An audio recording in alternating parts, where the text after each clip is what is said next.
This is CFB 26 Dynasty with a group of 5 all-star conference. So shout out to the Gaming Gleklo for this idea. I think that's how you pronounce his name. Basically what he said is put all the best G5 teams into the Pac-12.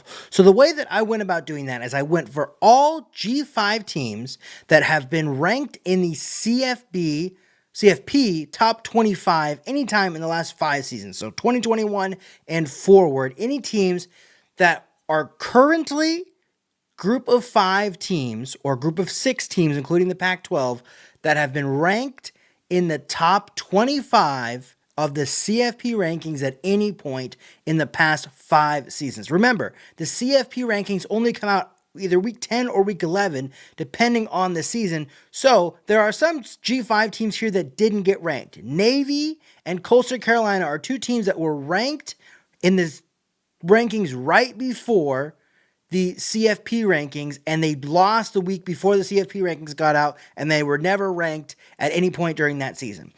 A couple teams, Air Force and Fresno, were only ranked in the first CFP rankings. They only got 1 week rankings. Either way, that got them into the Pac-12. There are some other surprising teams. Troy was ranked in the final rankings of 2023, I believe.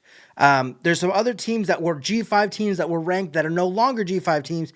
Houston, UCF, BYU was technically an independent, and of course Cincinnati were all ranked during this time frame as G5 teams, but they have since moved on to the Big 12. So they didn't make this ranking. So what we got here is Air Force, Army, Boise State, Fresno State, James Madison, Liberty, Louisiana, Memphis, North Texas, Oregon State, San Diego State, Troy, Tulane, UNLV, USF, UTSA, and Washington State. Of course, James Madison, Tulane, and Boise State are the 3 teams that have made the college football playoff as a G5 team in the 12-team era. So we're going to roll with the Beavs this time, keep it local. We're going to do the 3-year sim.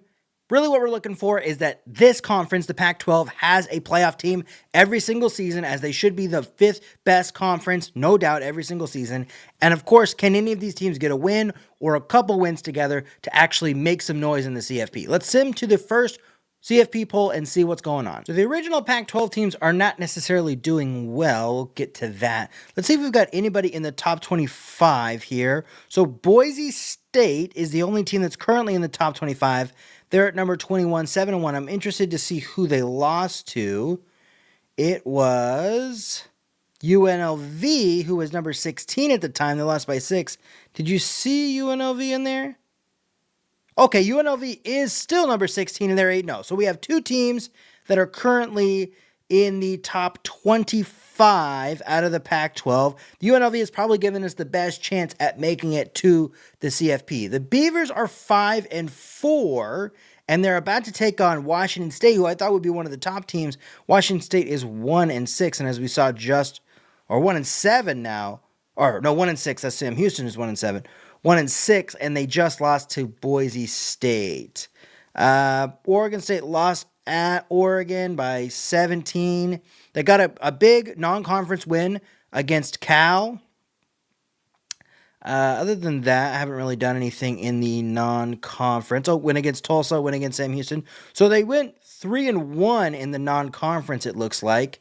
Let's go to the conference standings. I want to do a little bit more of a dive on the conference here and just kind of see how they're going to fare during this here. So James Madison's 8-1.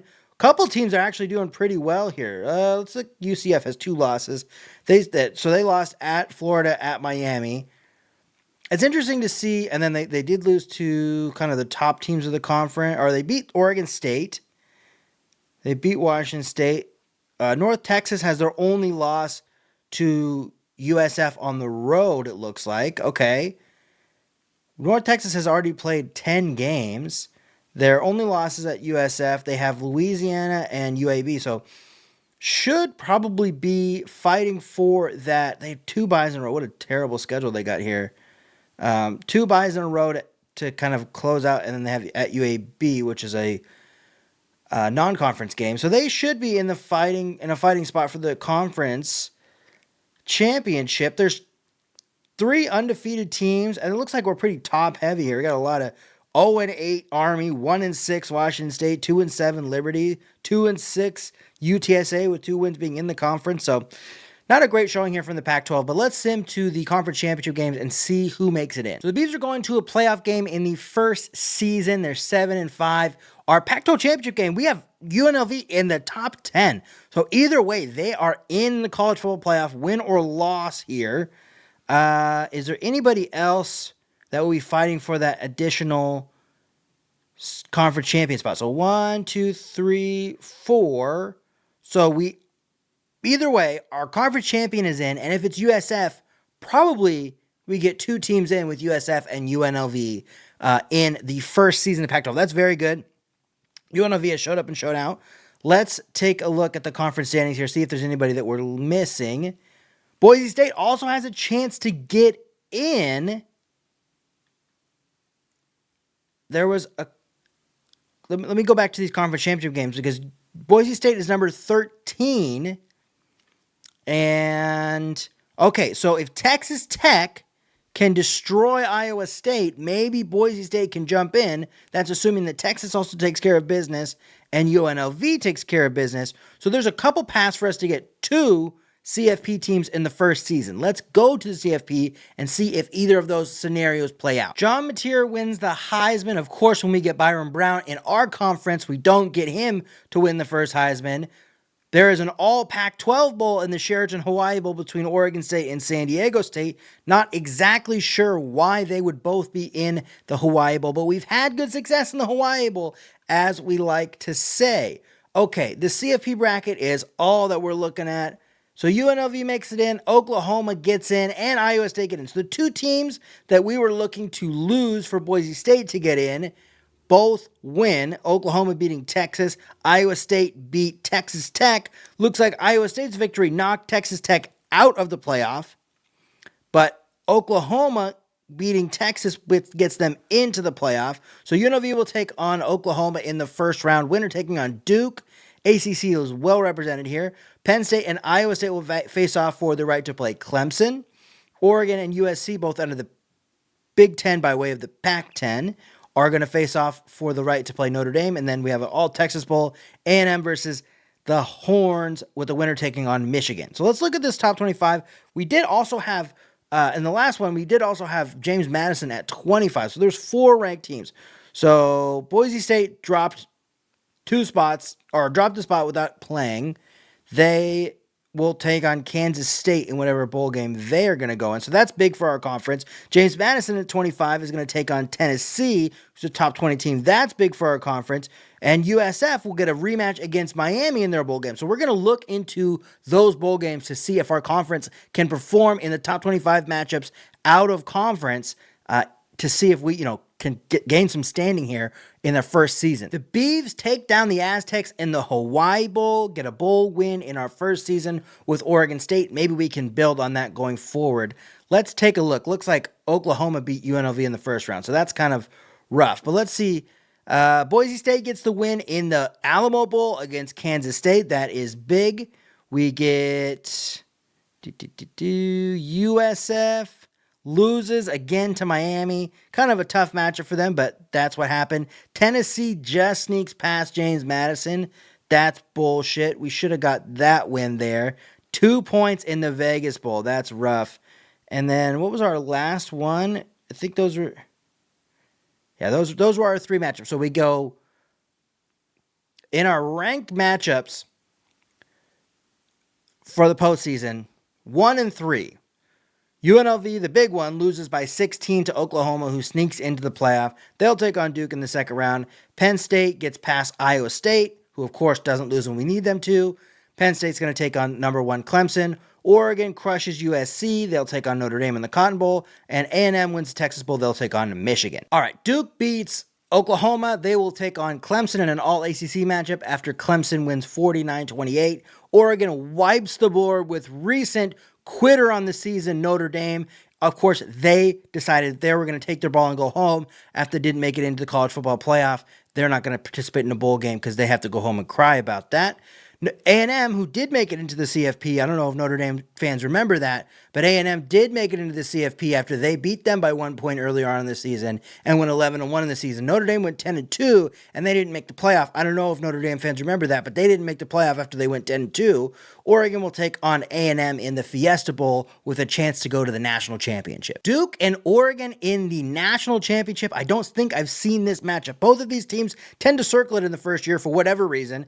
Duke, I think, gets pumped up for winning the ACC, but they had 5 losses in real life. I'm not sure exactly why CFB 26 makes them so good, but they are good.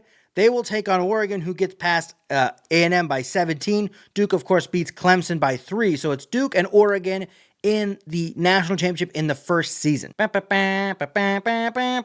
the Ducks that get the win in the first season. The 2025 national champions, a Pac-12 alumnus, if you will, gets the 2025 national championship trophy. We do get a team in the first year. We have 4 teams that were ranked before the bowl games. So I think it's a good start for the Pac-12. Let's actually look and see in the final top 25 if anybody snuck in at the end. So Boise State holds firm at 13. UNLV stayed at 6. James Madison stayed ranked after losing to Tennessee. Miami beat USF, who dropped out apparently. And Navy snuck in as a non-Pac-12 G5 team at 25th at the end. So let's sim to next season and see how our season goes with the first CFP poll. The Beavs are 2-6 to start this season, so not great. Probably not going to make another bowl game unless they rattle off 4 wins in a row here. Duke is back up near the top there. Any other team? Michigan was in last year. USC was in last year. Texas, Clemson. But let's look for the Pac-12. Okay, so we've got UNLV back at the top of the conference, 7-1, 5-0 in the conference. They're number 21. We got Tulane at 22 and nothing else going on there. So let's go to our conference standings and see what's going on here. Okay, so Fresno State is also 4-0 in the conference, but they're 6-2. What are their 2?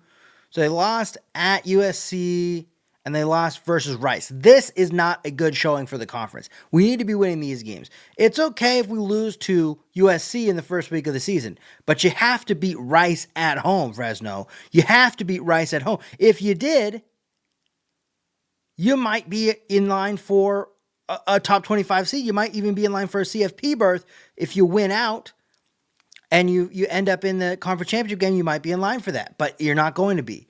UNLV, who was their loss to? UNLV loses to Cal on the road. Okay, that is okay. A reasonable loss, but still, could have been a big victory for the conference if they did what Oregon State did last season and got the upset on the road against Cal. It wouldn't even be an upset. I think they were probably ranked above Cal when they played that game. It was actually an upset for Cal to win that game. UNLV could have been a top 10 team yet again. Tulane, where are you losing at? They beat Duke, beat top 5 Duke beginning of the season. Who they lose to? At Kansas State by 4. Still doesn't necessarily make sense if they're 7-1 with a victory on the road against a top 5 team at the beginning of the season. Why are they not in a higher ranking than 22? All right. Not exactly sure, but those are only 2 ranked teams. Let's sim to the conference championship games and see if we still have Tulane and UNLV at the top. The Beavs did not clutch up to end the season. They are 4-8. We have 2 top 12 teams in the Pac-12 championship game, better than the Big 12 championship game even, and we have 2 higher ranked teams than even one of the teams in the SEC championship game.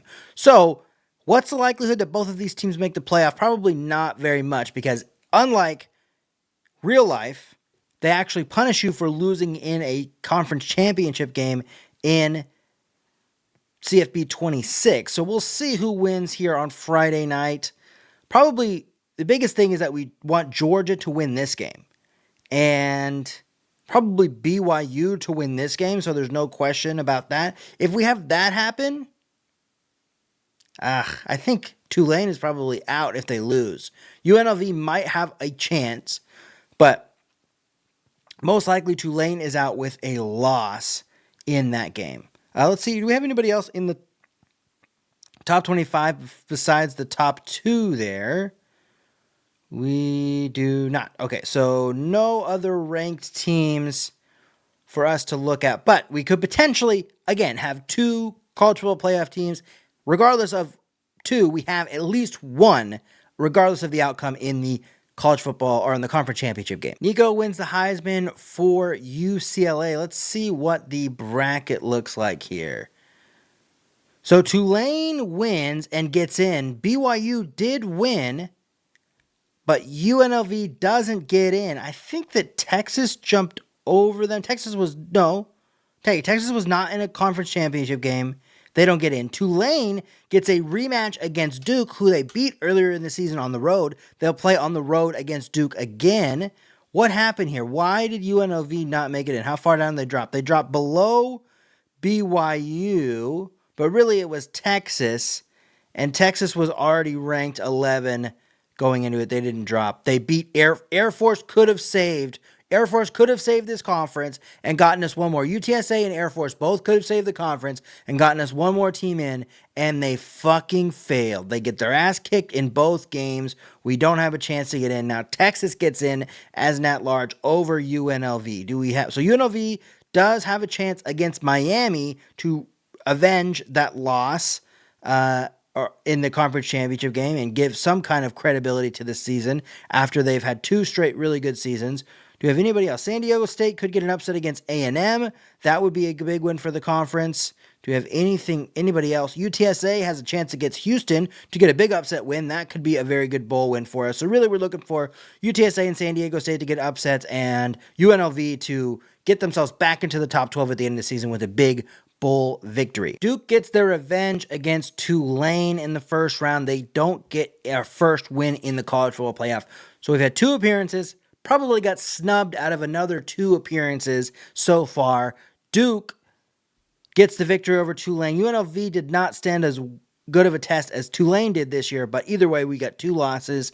USC gets the win against BYU in crushing fashion. They'll take on Florida in the Cotton Bowl. UCLA, with Heisman winner Nico Iamaleava, loses to Auburn. Auburn will take on Michigan in the Orange Bowl. Texas, the team that we probably should have gotten in over, UNLV probably should have gotten in over after they only had 1 loss in the regular season. Texas had 3 losses in the regular season. They will take on Clemson in the Fiesta Bowl after sneaking past Notre Dame, and of course Duke will take on Georgia. Let's go see if any of our bowl games were played in the first week of the bowl season. Okay, North Texas lost to Akron. You can't be having that. We got to be winning the G5 on G5 games. We cannot be having those losses. Okay. UNLV just gets beat by Miami, so we're not showing up in these ranked games that we could really get us something. SDSU does not get the win against A&M.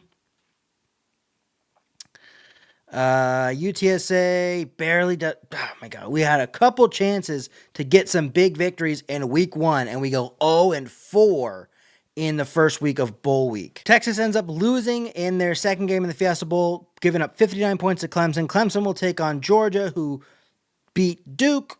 So 2 of the teams that we really had a chance to kind of compare ourselves to both lose in the second round, but still. Auburn gets the win against Michigan. Florida gets the win against USC.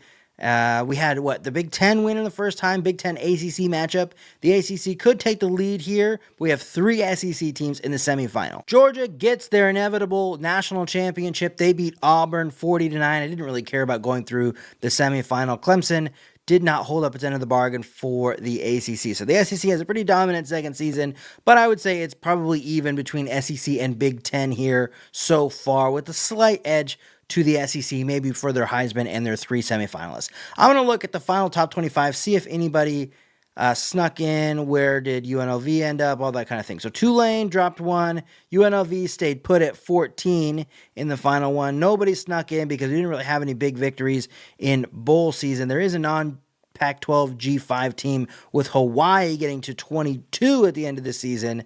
But other than that, nothing really big here. So we really, in this final season of our sim, really need to get a win in the CFP. But we have had 2 straight appearances in the CFP. So if we can at least get 3 straight appearances in the CFP, I would say this has been a successful alignment. If we get a victory, it's a super successful alignment. If we don't get in, it's an unsuccessful alignment. Those are the barometers we're looking at here. From the brief glimpse I've had so far, it's not great. UNLV, our kind of workhorse so far, is 0-8. The Beavs are 2-7. Not great. Do we have anybody ranked here? Tulane. Okay, Tulane, 23, 8-1 so far. Have they gotten any kind of big victories? What's the loss? So the loss is a 3-point loss at Wake Forest. Probably need to win that game, Tulane. Then you're kind of near the top there. Boise State 7-2 with 2 in-conference losses.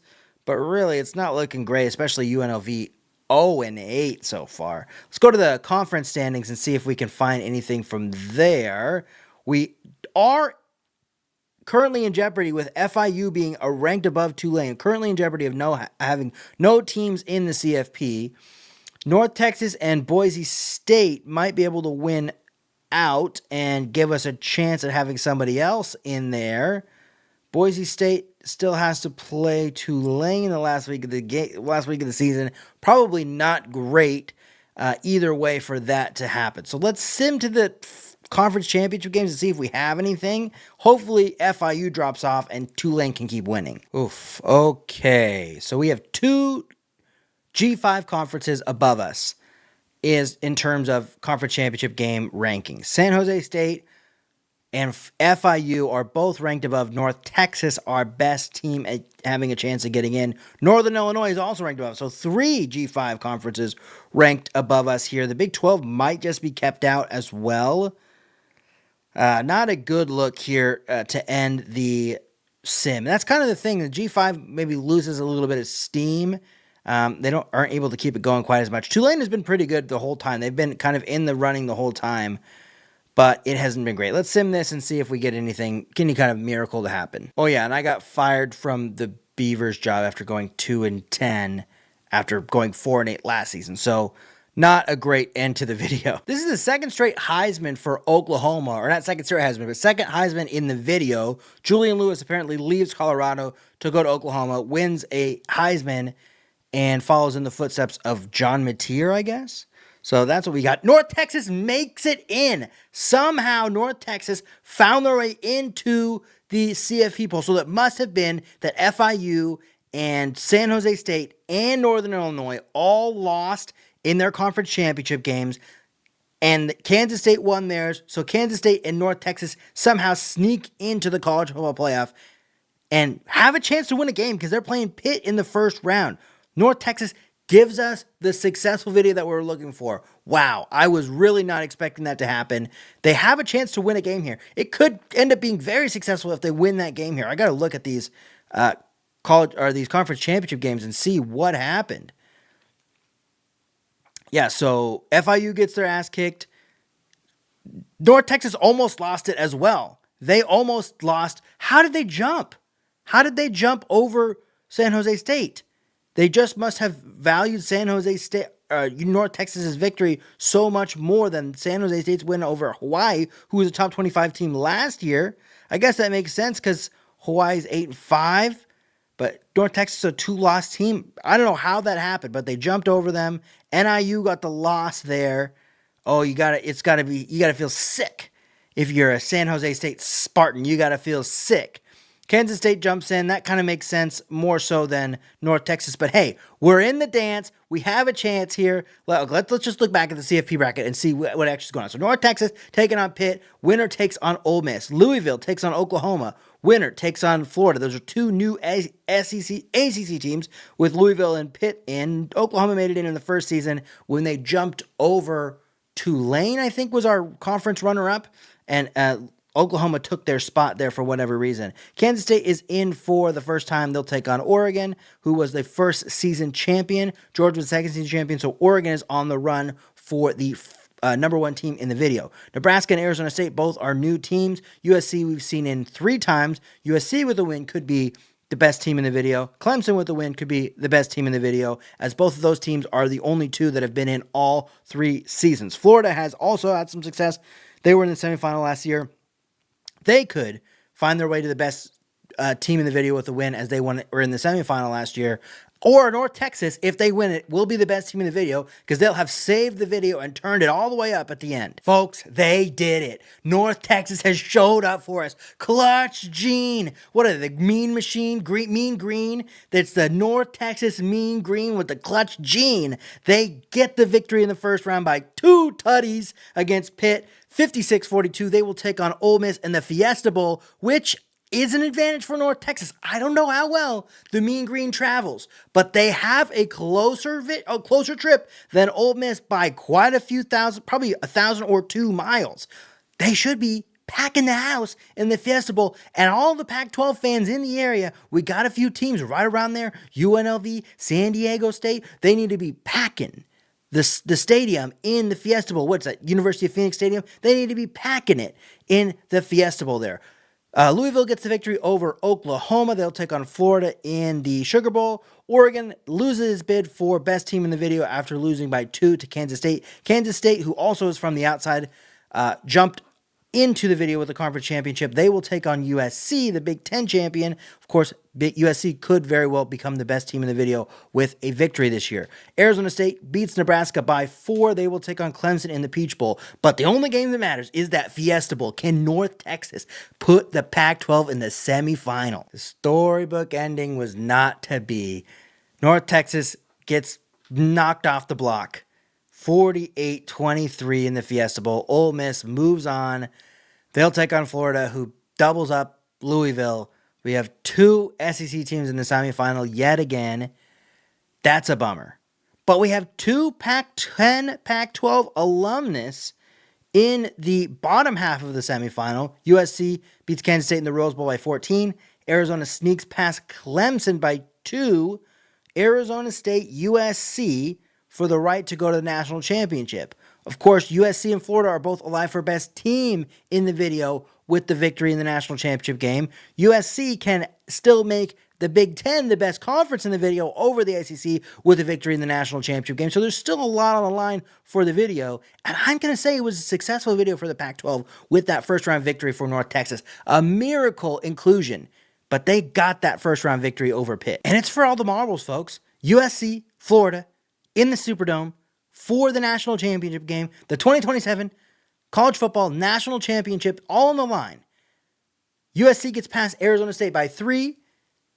Florida beats Ole Miss by 2 touchdowns. USC and Florida. The winner is the best team in the video. The winner has the best conference in the video. It's all to play for in the final game. And USC can't pull it off. Florida gets a victory, 56-17. Best team in the video.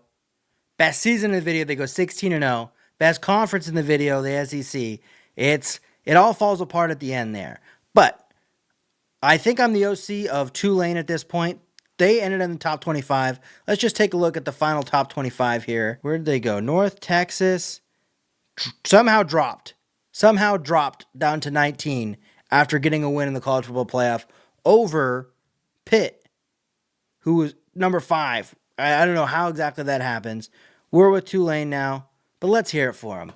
Mean machine, mean machine, mean machine.